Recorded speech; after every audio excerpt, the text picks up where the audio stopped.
नमस्कार। आज हम परमहंस योगानंद की शिक्षाओं की एक अहम, बहुत ही दिलचस्प परत को समझने की कोशिश करेंगे। जी। खास तौर पर ये वाला विचार कि कैसे हमारी जो सांस है वो सिर्फ जीने के लिए हवा नहीं है, बल्कि शायद ब्रह्मांड से जुड़ने का एक जरिया भी बन सकती है। बिल्कुल, और योगानंद जी इसी पर बहुत जोर देते हैं। हाँ, तो हम यही समझने की कोशिश करेंगे कि उनके अनुसार ये सचेत श्वास, मतलब होशपूर्वक ली गई सांस, ये हमें कैसे ब्रह्मांडीय चेतना से सीधे संवाद में मदद कर सकती है। बिल्कुल। और देखिए, हमारी इस पूरी चर्चा का जो आधार है वो एक ऑनलाइन सामग्री है, श्वास, चेतना और ब्रह्मांडीय संचार, परमहंस योगानंद की शिक्षा। अच्छा। तो हमारा लक्ष्य यही है कि ये समझें कि भाई श्वास पर ध्यान टिकाने से कैसे पहले तो मन शांत होता है और फिर कैसे इसी शांत मन से और शुद्ध इरादे से भरी हुई सांस के जरिए ब्रह्मांड से एक सीधा कनेक्शन, एक संपर्क साधा जा सकता है। और इसमें एक और बात जो मुझे बहुत आकर्षित करती है वो ये कि ब्रह्मांड एक आईने की तरह है। मतलब जो हम भेजते हैं अपनी चेतना से, अपनी सांसों से, वही लौट कर आता है। हाँ, चाहे वो डर हो या प्रेम, है ना। तो पहली बात, सबसे बुनियादी चीज जिस पर योगानंद जोर देते हैं वो ये है कि ये ब्रह्मांड आखिर है क्या? क्या ये सिर्फ तारे, ग्रह, खाली जगह, यही सब है? नहीं, यहीं पर उनकी शिक्षा की नींव है। वो कहते हैं कि जिसे हम यूनिवर्स या ब्रह्मांड समझते हैं, ये तारे, ग्रह, आकाशगंगाएं, ये सिर्फ भौतिक चीजें नहीं हैं। तो फिर क्या है? ये एक बहुत बड़ी, एक जीवित चेतना है, एक वाइब्रेटिंग एंटिटी समझ लीजिए, एक स्पंदित होती हुई सत्ता। जीवित? मतलब उसमें जीवन है? हाँ, उनके अनुसार बिल्कुल। और क्योंकि ये जीवित है तो इससे संवाद, कम्युनिकेशन मुमकिन है। लेकिन ये बातचीत वैसी नहीं होगी जैसे हम और आप कर रहे हैं, शब्दों से? नहीं नहीं, शब्दों से नहीं, ये होती है मन के स्तर पर और सांस के माध्यम से। यहीं पर प्राण का जो कॉन्सेप्ट है वो सामने आता है। अच्छा, हाँ, आपने बिल्कुल सही पकड़ा। सांस लेना सिर्फ ऑक्सीजन अंदर लेना और कार्बन डाइऑक्साइड बाहर छोड़ना नहीं है।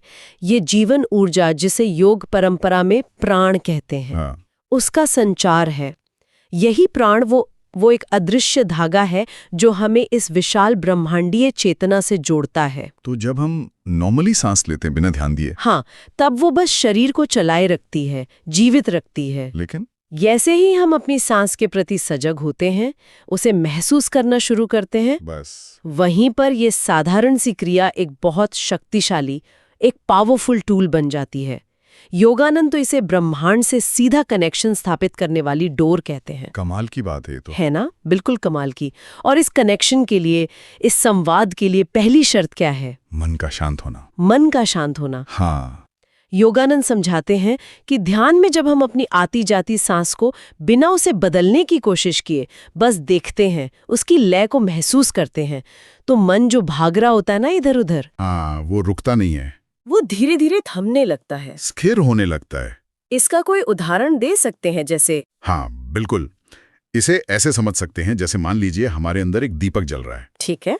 अगर हवा तेज चल रही हो, यानी हमारी सांसें उखड़ी हुई हैं, तेज हैं, अनियमित हैं, तो उस दीपक की लौ क्या होगी? कांपेगी, अस्थिर रहेगी, है ना? हाँ, बिल्कुल। फैलेगी, बुझने का डर रहेगा। सही। लेकिन जब हवा शांत हो जाती है, मतलब सांस शांत और लयबद्ध हो जाती है, तो वो लौ भी स्थिर हो जाती है और ज्यादा रोशन हो जाती है। अच्छा। इसी स्थिरता से स्पष्टता आती है। अंदर का जो कोहरा है, अंधेरा है, वो छंटने लगता है। ये बहुत अच्छा उदाहरण था। और जब मन मान लीजिए पूरी तरह स्थिर हो गया, विचारों का शोर बिल्कुल शांत, तब क्या होता है? तब योगानंद कहते हैं व्यक्ति ब्रह्मांड की जो सूक्ष्म ध्वनियां हैं, उसकी ऊर्जाएं हैं, उसके संदेश हैं, उन्हें महसूस करने लगता है। महसूस मतलब सुनाई देता है कुछ? नहीं, ये कानों से सुनने वाली बात नहीं है, ये दिल की गहराइयों में महसूस होने वाला अनुभव है। एक तरह की इंट्यूशन या आंतरिक मार्गदर्शन कह सकते हैं। कहते हैं इसी परम शांति की अवस्था में जब मन ब्रह्मांड के साथ बिल्कुल सिंक में आ जाता है, एक लय में, तब जो संकल्प लिए जाते हैं, जो इरादे किए जाते हैं, उनमें सच होने की जबरदस्त शक्ति आ जाती है। अच्छा, तो अगर मन शांत होने पर ब्रह्मांड के संदेश मिल सकते हैं, तो ये भी सवाल उठता है कि वो संदेश किस तरह के होते हैं? यहीं पर शायद वो ब्रह्मांड के आईने वाली बात आती है ना? हाँ हाँ, बिल्कुल। ये समझना बहुत जरूरी है। सिद्धांत बहुत सीधा है। ब्रह्मांड हमारी अंदरूनी हालत का, हमारी आंतरिक स्थिति का एक प्रतिबिंब है, एक रिफ्लेक्शन। मतलब अगर हमारे मन में डर है, शक है, गुस्सा है, कोई भी नेगेटिविटी है, तो हमारी सांसें, हमें पता भी नहीं चलता, पर वो उसी फ्रीक्वेंसी पे वाइब्रेट करती हैं और ये संदेश ब्रह्मांड में भेजती हैं। और नतीजा ब्रह्मांड उसी तरह की परिस्थितियों को, वैसे ही लोगों को, वैसे ही अनुभवों को हमारी तरफ खींचता है। वो हमें वही लौटाता है जो हमने भेजा। और इसका मतलब इसका उल्टा भी उतना ही सच होगा। बिल्कुल। अगर मन प्रेम से भरा है, विश्वास है, कृतज्ञता है, पॉजिटिविटी है, तो हर सांस उसी हाई वाइब्रेशन को, उसी उच्च कंपन को ब्रह्मांड में भेजती है। और जवाब भी वैसा ही आता है। हाँ, जवाब भी उसी रूप में आता है। अच्छी घटनाएं घटेंगी, सही मौके मिलेंगे, मददगार लोग सामने आएंगे। तो मतलब साफ है, बदलाव की शुरुआत बाहर से नहीं, अपने अंदर से करनी होगी। अपने अंदर से? जी, अपनी आंतरिक दुनिया को साधना, उसे ठीक करना ही पहली सीढ़ी है। लेकिन ये सिर्फ अच्छा सोचना ही है या कुछ और भी है? नहीं, ये सिर्फ अच्छा सोचने से थोड़ा ज्यादा गहरा है। योगानंद कहते हैं कि ब्रह्मांड हमारे आधे अधूरे, बिखरे हुए विचारों पर कोई खास प्रतिक्रिया नहीं देता। अच्छा। वो सुनता है हमारे स्पष्ट इरादे को, एक क्लियर इंटेंशन जो गहरी भावना के साथ, मतलब पूरी फीलिंग के साथ हमारी सांस में घुल मिल गया हो। गहरी भावना? हाँ, ये मांग सिर्फ जबान से नहीं, दिल की गहराई से उठनी चाहिए। जो सतही इच्छाएं हैं या जिनमें कहीं ना कहीं दूसरों का नुकसान छुपा हो, वो इस कॉस्मिक कम्युनिकेशन में, इस ब्रह्मांडीय संवाद में टिक नहीं पाती। तो उसका मतलब ये हुआ कि ध्यान की जो गहरी अवस्था होती है, जब मन बिल्कुल शांत हो, एक जगह टिका हो, तब सांस के साथ भेजा गया शुद्ध इरादा वो सबसे ज्यादा असरदार होता है। बिल्कुल। क्या इसी को आजकल लोग आकर्षण का नियम या लॉ ऑफ अट्रैक्शन भी कहते हैं? कुछ वैसा ही है? कह सकते हैं, आप कह सकते हैं कि ये उसी सिद्धांत का ज्यादा गहरा, ज्यादा स्पिरिचुअल और ज्यादा प्रैक्टिकल रूप है। लॉ ऑफ अट्रैक्शन में अक्सर सिर्फ सोचने पर, मानसिक सोच पर ज्यादा जोर होता है। हाँ, ये बात तो है। जबकि योगानंद की जो तकनीक है, उसमें सांस, प्राण ऊर्जा और मन की स्थिरता, इन तीनों का संगम है। जब विचार पूरी तरह से फोकस्ड हो, एकाग्र हो और सांस उसे एनर्जी देकर ब्रह्मांड तक पहुंचाए, तब उस विचार में भौतिक रूप लेने की क्षमता आ जाती है। ये सिर्फ विल पावर नहीं है, ये प्राण और ध्यान की मिलीजुली शक्ति है। शायद इसीलिए योगानंद ने सांस पर ध्यान को सबसे बड़ा विज्ञान कहा होगा, है ना? ये सिर्फ कोई पूजा पाठ या रस्म नहीं। सही कहा, ये आत्मा को ब्रह्मांड से जोड़ने का एक व्यवस्थित तरीका है, एक साइंस है। और ये हमारे जो बाहरी कर्म है, जो हम मेहनत करते हैं, उसके पीछे की असली ताकत बन सकती है। हमें सही दिशा दिखा सकती है, इच्छा पूर्ति में मदद कर सकती है। और इसकी शुरुआत कैसे करें? क्या ये बहुत मुश्किल है? नहीं, अच्छी बात यही है कि शुरुआत बहुत सरल हो सकती है। जैसा स्रोत में बताया गया है, रोज सुबह या जब भी शांति मिले, बस आराम से बैठ जाइए और अपनी आती जाती सांस को महसूस कीजिए। बस महसूस करना है, बदलना नहीं है। नहीं, बदलना नहीं है, कोई जोर जबरदस्ती नहीं, बस साक्षी भाव से, जैसे कोई दूर खड़ा देख रहा हो, वैसे देखना है। धीरे धीरे अभ्यास से क्या होगा, सांस खुद ही गहरी होने लगेगी, शांत होने लगेगी। और मन भी उसी के साथ स्थिर होता जाएगा, वो सांस के पीछे पीछे चलने लगेगा। स्रोतों में शायद कुछ अनुभव भी बताए गए हैं कि कैसे ब्रह्मांड इन पुकारों का, इन इरादों का जवाब देता है। हाँ, बिल्कुल। और कहा गया है कि ब्रह्मांड हमेशा जवाब देने को तैयार है। वो चाहता है संवाद करना। शर्त बस इतनी है कि हमारी मांग, हमारा इरादा स्पष्ट हो, शुद्ध हो और उसमें पूरा विश्वास भरा हो। विश्वास? हाँ, और ये समझना भी जरूरी है कि जवाब हमेशा वैसा नहीं आता जैसा हम चाहते हैं, या तुरंत नहीं आता। ब्रह्मांड वो देता है जो हमारे असली विकास के लिए, हमारे हाईएस्ट गुड के लिए जरूरी है, और वो भी सही समय पर। इसलिए धैर्य और अटूट विश्वास ये बहुत जरूरी है। तो जवाब आता कैसे है?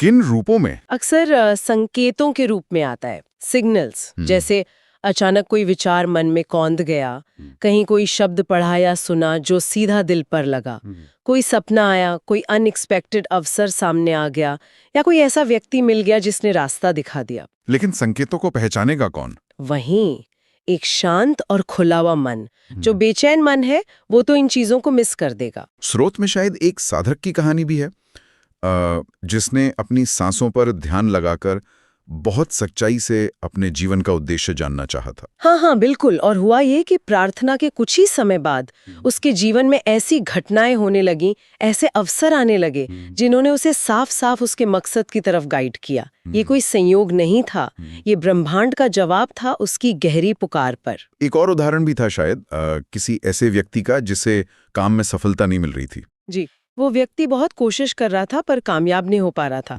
फिर उसने सांस पर ध्यान लगाना शुरू किया। जैसे जैसे उसका मन शांत हुआ, उसे अचानक एक ऐसा अवसर बिल्कुल साफ दिखाई दिया जो पहले कई बार उसके सामने से गुजरा था। पर उसने देखा नहीं। हाँ, उसकी अपनी बेचैनी, उसकी नेगेटिविटी ने उसे वो देखने ही नहीं दिया था।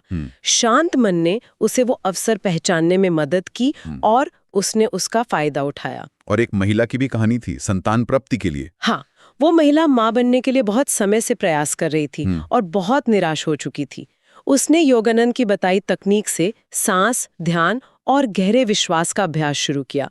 वो अपने मन में एक स्वस्थ बच्चे का चित्र बनाती और उसे पूरी भावना से अपनी सांसों के साथ ब्रह्मांड में भेजती। और कुछ समय बाद डॉक्टर्स को भी हैरान करते हुए उसकी ये इच्छा पूरी हुई।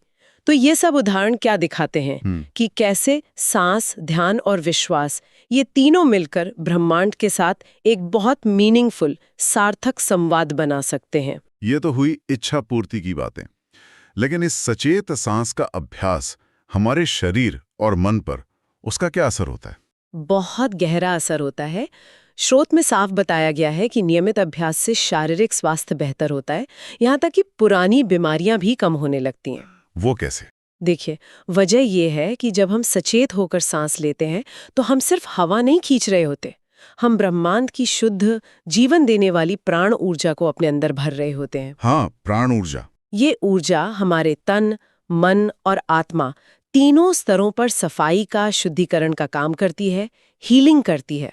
और शायद जब व्यक्ति अंदर से साफ होता है, शुद्ध होता है, तो उसकी इच्छाएं भी बदलती होंगी, ज्यादा निस्वार्थ होती होंगी। बिल्कुल, वो सिर्फ अपने लिए नहीं मांगता, फिर दूसरों के भले के लिए, जगत कल्याण के लिए भी ब्रह्मांड से जुड़ने लगता है।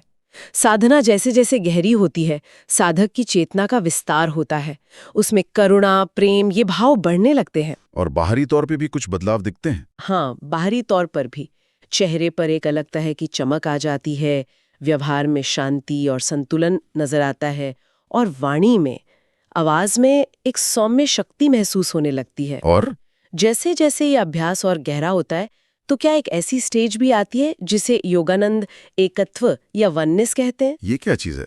ये साधना की एक बहुत बहुत ऊंची अवस्था है। इसमें साधक को ये अनुभव होने लगता है कि मैं और ब्रह्मांड अलग अलग नहीं है। अलग नहीं है? हाँ, वो जो दीवार होती है ना हमारे बीच, मैं यहाँ ब्रह्मांड वहां, वो ढहने लगती है। उसे महसूस होता है कि ब्रह्मांड सिर्फ ऊपर आसमान में तारों के बीच नहीं है, वो तो उसकी हर सांस में है, उसकी हर धड़कन में है, उसके हर विचार में मौजूद है। वो खुद उस ब्रह्मांडीय चेतना का ही एक हिस्सा है, एक लहर है उस महासागर की। तो फिर क्या इस अवस्था में कुछ मांगने की जरूरत ही खत्म हो जाती है? हाँ, स्रोत यही इशारा करता है। जब मांगने वाला और देने वाला एक ही हो गए तो फिर मांगना कैसा? बात तो सही है। इच्छाएं मन में उठती हैं और जैसे अपने आप पूरी होने लगती हैं, क्योंकि अब साधक की इच्छा और ब्रह्मांड की इच्छा में कोई टकराव, कोई अंतर रहा ही नहीं। ये असल में अहंकार के पूरी तरह घुल जाने की, विलीन होने की अवस्था है। व्यक्ति समझ जाता है कि वो भिखारी नहीं, वो याचक नहीं, वो उस अनंत स्रोत का ही एक अंश है। और ये सब मुमकिन होता है उसी प्राण शक्ति की वजह से, जो हमारी सांस का वो अदृश्य, वो सूक्ष्म तत्व है। बिल्कुल सत्य।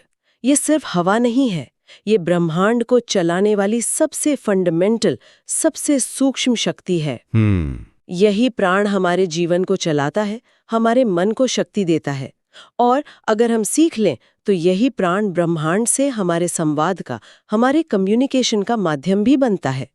सांस का असली उद्देश्य सिर्फ शरीर को जिंदा रखना नहीं है, बल्कि आत्मा को उसके असली घर, उसके स्रोत यानी उस ब्रह्मांडीय चेतना से वापस जोड़ना है। लेकिन ये सुनने में जितना अच्छा लगता है यकीनन इस रास्ते पर चलना उतना आसान नहीं होता होगा। मन तो भटकेगा ही, शक पैदा होंगे। हाँ, और ये बहुत स्वाभाविक है। इसे लेकर परेशान नहीं होना है। मन का स्वभाव ही है चंचल होना। वो कभी अतीत में भागेगा, कभी भविष्य की चिंता करेगा। और अभ्यास के दौरान शक होना भी बहुत आम है। क्या ये सब सच में हो रहा है? क्या ब्रह्मांड सुन भी रहा है? तो इसका समाधान क्या है? समाधान है धैर्य, पेशेंस और निरंतरता, कंसिस्टेंसी। जितनी बार मन भटके उतनी बार बिना खुद को कोसे, बिना परेशान हुए, बहुत प्यार से उसे वापस अपनी सांस पर ले आए, बार बार, लगातार। और शायद जब अभ्यास से छोटे छोटे पॉजिटिव अनुभव होने लगते हैं, जैसे कोई मुश्किल आसान हो गई, कहीं से मदद मिल गई, या बस अंदर एक शांति महसूस हुई, तो विश्वास बढ़ने लगता है। बिल्कुल, ये छोटे छोटे अनुभव ही हमारे विश्वास को पानी देते हैं, उसे सींचते हैं। और जैसे जैसे अभ्यास गहरा होता है, कुछ आंतरिक अनुभव भी हो सकते हैं। आंतरिक अनुभव कैसे? जैसे ध्यान में बैठे बैठे अंदर एक दिव्य प्रकाश दिखना, कोई सुनहरी रोशनी, या जैसे माथे पर कोई दीपक जल रहा हो, या फिर कुछ अनहद नाद, कुछ अंदरूनी ध्वनियां सुनाई देना, जैसे कोई गूंज या घंटियों की आवाज या ओमकार का नाद। ये सब अनुभव ब्रह्मांड की उपस्थिति के और गहरे होते जा रहे संवाद के संकेत माने जाते हैं। और एक बहुत गहरा लाभ जिसका जिक्र श्रोत में है, वो है मृत्यु के भय से मुक्ति। ये कैसे संभव है? जब साधक अनुभव से, सिर्फ पढ़कर या सुनकर नहीं, बल्कि अनुभव से ये जानने लगता है कि वो ये शरीर मात्र नहीं है, वो तो अविनाशी आत्मा है, और ये आत्मा उस अनंत ब्रह्मांडीय चेतना का ही हिस्सा है, तो मृत्यु का भय अपने आप कम होने लगता है। उसे समझ आने लगता है कि सांस का रुक जाना जीवन का अंत नहीं है, वो बस एक अवस्था से दूसरी अवस्था में एक परिवर्तन है। वो जीवन और मृत्यु दोनों को एक बड़े कॉस्मिक ड्रामा के हिस्से के रूप में देखने लगता है, निडर हो जाता है। तो आज की इस पूरी बातचीत को अगर हम समेटें तो परमहंस योगानंद की शिक्षा का जो सार है वो यही निकलता है कि हमारी हर सांस में एक अद्भुत शक्ति छुपी हुई है। हाँ। ये सिर्फ हमें जिंदा नहीं रखती, बल्कि अगर हम इसे सही तरीके से इस्तेमाल करना सीख लें तो ये हमें ब्रह्मांड से सीधे होशपूर्वक सचेत रूप से जोड़ सकती है। एकदम सही कहा आपने। एक शांत मन और एक शुद्ध इरादे के साथ जब हम अपनी सांस पर ध्यान टिकाते हैं, तो हम न सिर्फ अपनी सच्ची जरूरतों और इच्छाओं को ब्रह्मांड तक पहुंचा सकते हैं, बल्कि उससे भी कहीं ज्यादा उस विशाल ब्रह्मांडीय चेतना के साथ एक गहरे एकात्म संबंध का अनुभव कर सकते हैं। और शायद यही अपने आप में जीवन का सबसे बड़ा खजाना है। ये संभावना ही मन को एक ही साथ शांत भी करती है और उत्साहित भी। बिल्कुल। और ये हमें एक गहरे सवाल पर भी छोड़ जाती है सोचने के लिए। क्या? जरा सोचिए, जब वो एकत्व की अवस्था आ जाती है, जहां मांगने वाला यानी साधक और देने वाला यानी ब्रह्मांड, जब वो एक हो जाते हैं, तब मांगने का क्या मतलब रह जाता है? कोई मतलब नहीं है ना? क्या वो अवस्था सिर्फ इच्छाओं की पूर्ति से भी कहीं आगे, स्वयं ब्रह्मांडीय चेतना में विलीन हो जाने का, वही बन जाने का अनुभव है? ये सचमुच एक गहरा विचार है जिस पर मनन किया जा सकता है। तो श्रोताओं से यही कहेंगे कि आज हमने जो भी जाना उसे सिर्फ एक बौद्धिक जानकारी की तरह ना लें। जी। कोशिश करें इसे अपने जीवन में उतारने की। रोज बस कुछ पल, ज्यादा नहीं, बस कुछ पल शांति से बैठकर अपनी सांस के साथ जुड़ें। उसके जरिए ब्रह्मांड से संवाद करने का एक छोटा सा प्रयास करें। क्या पता यहीं से आपके जीवन की एक नई, एक अद्भुत यात्रा शुरू हो जाए। बिल्कुल, प्रयास करके देखना चाहिए।